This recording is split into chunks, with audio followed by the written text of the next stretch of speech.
दोस्तों स्वागत है आपका अपने ही चैनल सुभानी एकेडमी पर। दोस्तों आज आप लोगों के बीच बाल विकास में विकास चैप्टर का महत्वपूर्ण टॉपिक लेकर आपके सामने आए हैं।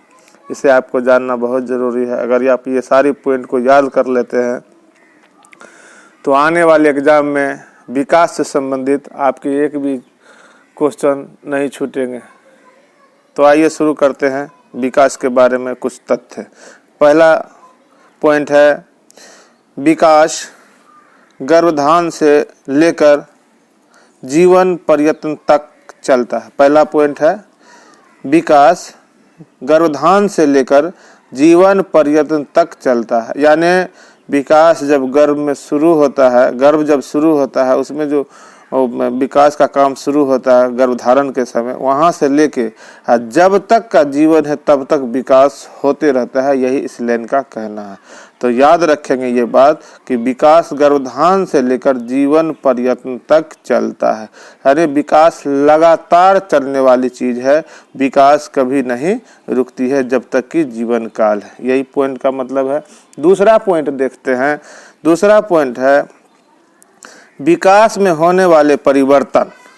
विकास में होने वाले परिवर्तन सामाजिक, शारीरिक, मानसिक और संवेगात्मक होते हैं।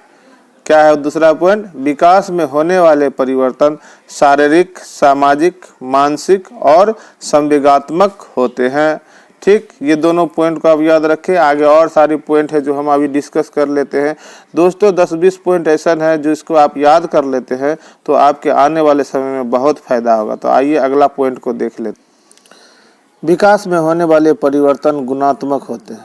विकास में होने वाले परिवर्तन गुणात्मक होते हैं। ये मेन पॉइंट है जो आपके लिए छांट कर लाए। विकास में होने वाले परिवर्तन गुणात्मक होते हैं। अगला पॉइंट है विकास कर्म प्रणाली को परिपक्व अवस्था प्रदान करता है। क्या है? विकास कर्म प्रणाली को परिपक्वता अवस्था प्रदान करता है, यानी जवानी प्रदान करता है। अगला पॉइंट है विकास परिपक्वता और परिवर्तन की श्रृंखला है। याद रखें, सब पॉइंट को आप नोट डाउन कर लें। विकास परिपक्वता और परिवर्तन की श्रृंखला है। अगला है विकास को क्रमिक परिवर्तन की श्रृंखला कहा जाता है। विकास को क्रमिक परिवर्तन की श्रृंखला कहा जाता है। इसके फलस्वरूप व्यक्ति में नवीन यानी नया विशेषताओं का उदय होता है और पुरानी विशेषताओं की समाप्ति हो जाती है। फिर से देख लें, विकास को क्रमिक परिवर्तन की श्रृंखला कहा जाता है।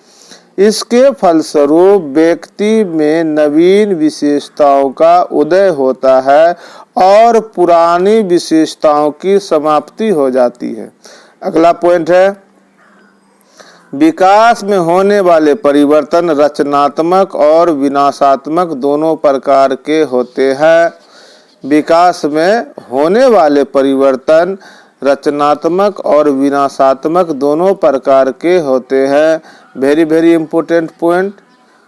अगला पॉइंट प्रारंभिक अवस्था में होने वाले परिवर्तन। क्या? प्रारंभिक अवस्था में होने वाले परिवर्तन रचनात्मक यानी कंस्ट्रक्टिव होते हैं। क्या होते हैं? रचनात्मक होते हैं। उत्तरार्ध में होने वाले परिवर्तन विनाशात्मक डिस्ट्रक्टिव होते हैं। ठीक, फिर से देख लें, प्रारंभिक अवस्थाओं में होने वाले परिवर्तन रचनात्मक होते हैं तथा बाद में होने वाले परिवर्तन विनाशात्मक होते हैं। ठीक, अब आगे देखें। रचनात्मक परिवर्तन प्राणी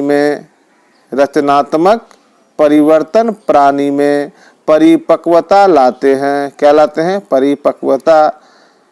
और विनाशात्मक परिवर्तन उसे वृद्धा अवस्था की ओर ले जाते हैं। फिर से देखिए, दोहरा देते हैं इसको। रचनात्मक परिवर्तन प्राणी माने आदमी में जवानी लाते हैं और विनाशात्मक परिवर्तन उसे वृद्धा अवस्था यानी बुढ़ापा की ओर ले जाते हैं। अगला पॉइंट देखिए, मानव का शारीरिक विकास 2 दिशाओं में होता है। मस्तोद्मुखी विकास और निकट दूर विकास क्रम क्या होता है? मानव का शारीरिक विकास दो दिशाओं में होता है, मस्तकाधोमुखी विकास और निकट दूर विकास का क्रम। अगला पॉइंट है मस्तकाधोमुखी विकास सिर से पैर की ओर होता है। मस्तकाधोमुखी विकास सिर से पैर की ओर होता है। अगला पॉइंट है भ्रूण अवस्था में पहले सिर का विकास होता है। Very important. भ्रूण अवस्था में पहले सिर का विकास होता है, बाद में धड़ तथा निचले भागों का विकास होता है। फिर से इस पॉइंट को दोहराते हैं।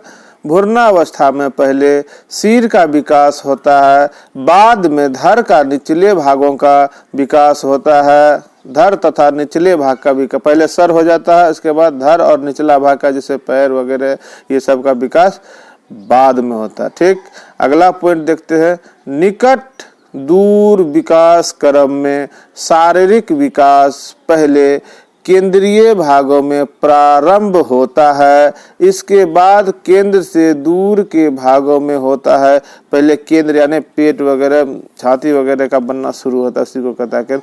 निकट दूर विकास क्रम में शारीरिक विकास पहले, शरीर का विकास पहले केंद्रीय भागों में प्रारंभ होता है, इसके बाद केंद्र से दूर के भागों का विकास होता है। अगला पॉइंट देखिए, विकास के क्रम में कोई भी बालक पहले सामान्य क्रिया करता है।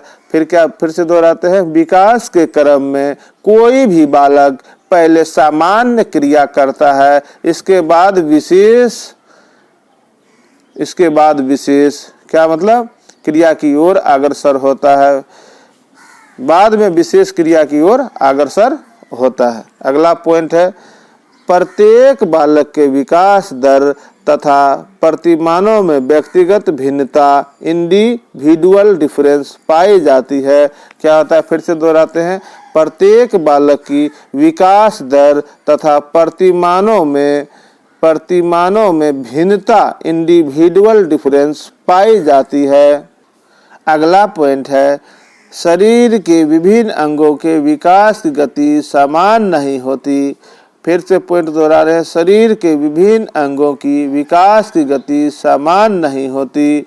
शरीर के विभिन्न अंगों के विकास की गति समान नहीं होती। अगला पॉइंट विकास परिपक्वता और शिक्षण दोनों का परिणाम होता है। विकास परिपक्वता और शिक्षण दोनों का परिणाम होता है। बालक के विकास में पोषण महत्वपूर्ण भूमिका निभाता है।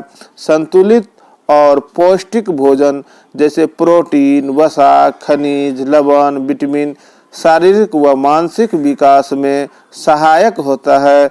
तो दोस्तों ये थी विकास के कुछ महत्वपूर्ण पॉइंट जो हमने आपके बीच रखा। ये आपको बहुत लाभदायक होगा। दोस्तों अगर वीडियो पसंद आता हो तो इसे सब्सक्राइब करें, लाइक करें और अपने दोस्तों तक पहुंचाएं। दोस्तों अगर इस विकास के कुछ महत्वपूर्ण बिंदु जो आपके बीच रखा गया है इसे आप अगर याद रख लेते हैं, अगर वीडियो को 2-4 बार देख लेते हैं तो ये आपको कंठस्थ याद हो जाएगा और ये पॉइंट आपको परीक्षा में बहुत काम आएगी। ये आपको सीटेट की परीक्षा हो या बीटेट की परीक्षा हो या अदर किसी भी राज्य की टेट परीक्षाएं हो या डीएलएड हो या बीएड हो, ये सभी शैक्षणिक परीक्षा में काम आएगी। तो दोस्तों इस वीडियो को अवश्य देखें। इसी के साथ लेते हैं विदा, फिर मिलते हैं अगले वीडियो में। तब तक के लिए जय हिंद। नीचे जो वो सब्सक्राइब का बटन है ना, उसको हिट कर